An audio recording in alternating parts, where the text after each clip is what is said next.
Okay, besties, part two. Besties, my guide told me for part two to get a completely different deck, and they're saying that this is like the highest outcome of this situation. I'm almost seeing like levels, like rungs on a ladder. Let's say that the pull that I just did was like level 12. If this person gets it together, if they follow you as a guide, they can like jump up to level 14. So that's what this would be. So let's see, level 14. Level 14 starts out with you, Seven of Wands, Nine of Pentacles. Bestie, you are guarded towards this person. You are good on your own. You know, whatever happened between you and this person, it's kind of like it's spilled milk to you, but you're not crying over it anymore, okay? Like I'm getting a little bit like of a wistful energy. Okay, hold on. Under the, so I've got the Nine of Wands, you know, this is kind of how you're looking at this person. Like you're guarded, but you're still kind of like looking at them. But under that is this like Three of Swords, bestie. Like you are hurt over what this person did to you. I'm hearing a pretty strong statement. I'm hearing that they dishonored your soul bond. Okay, that's how you feel about this person. Like you're this freaking swan. Like I was your swan, and that's what you did to me. Like you put three swords in my heart. Like for what? For what? What did you get out of that? All right. How does this progress? Bestie. Bestie, I'm getting that in your heart of hearts, you see this person as your son, okay? You want this person to be your son. I've got the Four Wands, the Five of Pentacles, and the solar eclipse. Like you, more than anything, you want this energy of you two crossing paths again. And I'm hearing that you do want to cross paths again with this person. Like this is someone that you would be happy to hear from. Even if you might be annoyed, like if they called your phone, if they reached out to you, there would be like a soft spot that you had for this person that you were like, you know, you're inclined to answer. You're inclined to at least hear them out, because I'm getting that there is always going to be this spot inside of you that hopes that they are capable of change, because at one point you did see this person as like a viable counterpart for you.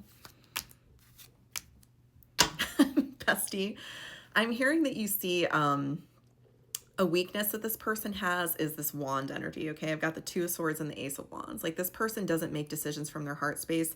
They make it with their wiener, okay? And that's where this person went wrong in the past, okay? They're just like chasing anything shiny, anything that looks like it could give them some kind of satisfaction that originates below the waist. And bestie, I'm getting that this person was very attracted to you, so this wasn't like a physical attraction, but that is not where the emotions originated for them, okay? These originated above the waist, and this person doesn't do a whole lot with that energy, okay? I'm getting that they could hide behind humor, they could have kind of like an immature sense of humor is what I'm hearing. And I feel like that could have gotten them into trouble at some point, how immature their sense of humor is. And bestie, it's masking this like very deep emotional energy. This came out of nowhere, but I'm getting this person could be an earth sign, or they could have earth energy. And I'm getting almost like an air moon type energy. Like maybe this is somebody who is not very, they tend to intellectualize their emotions, or in this person's case, they tend to laugh them off, you know, which okay, bestie, you could have worked with this person. I've got the Three of Pentacles. This could be somebody that you worked with at one point. Two of Cups and the Ten of Cups. Bestie, again, there is this, like, you guys were very good together. Whatever you guys did together, I don't know whether it was, yeah, there was this equal energy. I'm getting that, like, you, I'm hearing that song, you know, who's got to find somebody who's going to match my freak. Like, this person could match your freak in some way, whatever that was. All right, Spirit, highest timeline. Let's say my viewer forgives this person, gives them another chance. They come back and they get it together. What does that look like? Oh, okay, bestie. All right. So the highest outcome for this connection is that if this person comes back, you see them as this solar eclipse energy, but what they really are right now in their energy is lunar eclipse. But this came out, it kind of like flew and like flipped over as it came out. So this person, if they follow your lead, if they do everything they're supposed to in a perfect world, if this works out perfectly, this person is going to flip their orientation and they are going to become this sun energy. Instead of being the moon to you, they are going to step into their divine masculine energy and become the sun. But as this starts out, this person kind of has to look to you for how to be the sun, because that's not an energy they're comfortable in, okay? They're not even comfortable in their moon energy. They're not really comfortable in any energy. They're comfortable running is what I'm hearing. I'm seeing a rabbit just like book it across the field. Like what they are really good at is going fast in the opposite direction of anything that requires presence. Ace of Swords and the Queen of Swords. Bestie, You are a little bit in your head about this, okay? And I think that there's something kind of clouding your thought, clouding the logical energy that you would normally bring to this situation isn't quite there, Spirit. And what is that? Okay. The reason it's not clear to you why you can't see the situation very clearly is because the Wheel of Fortune and the High Priestess and the Two of Wands, the cycle is ending. The wheel is turning. This is something new. This person has learned something in your absence. And again, it'll depend on the person how much that is and if it's enough to really make this lesson stick. But this person's learned something, bestie. Like they've learned something not only about themselves, but they are definitely, I'm hearing this song lyric, you have been amplified in the silence. Like they have been freaking thinking about you. They have really been thinking about you. And I'm also getting that like whatever options they have, they're seeing like this huge stark contrast between what you're bringing to the table or what you brought to the table or what they could have with you and what they currently have, okay? That's why you're confused, because this person, like, these are their options right now. Those two things aren't even freaking comparable, okay? You've got the whole world in your hands, that's you, bestie, or you've got like a branch.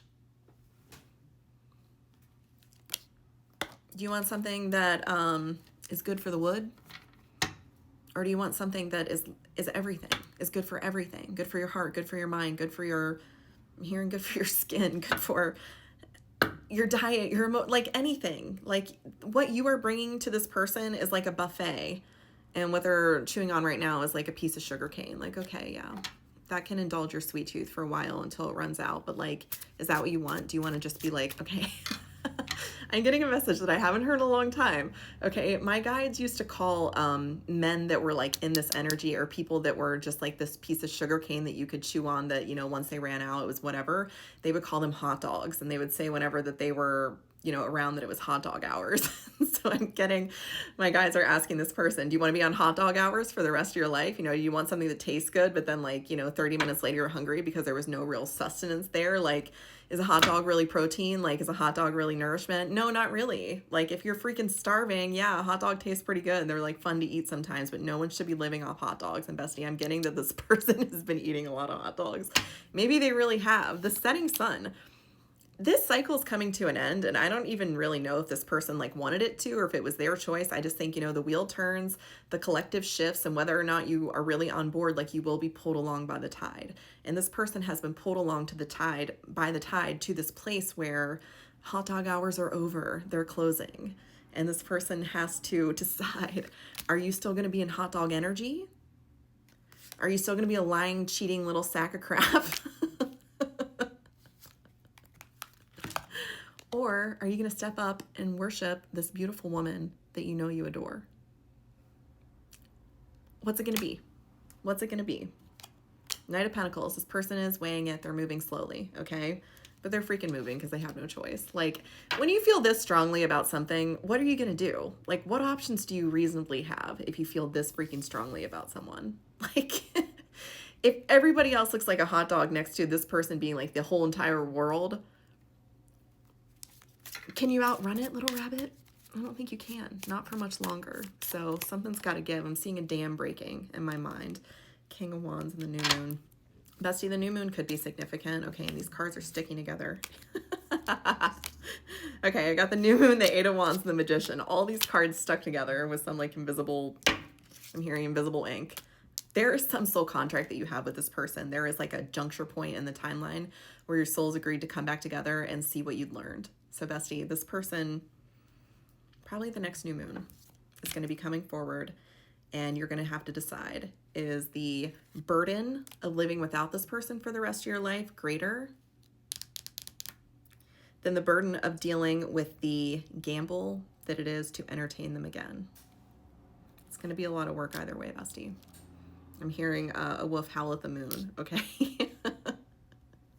This person is always going to see you as that moon. I don't really think they're ever going to move on from you. So bestie, you're going to have to decide. Hierophant on the bottom of the deck. I love you, bestie. Good luck with this decision. Let me know if this resonates in the comments.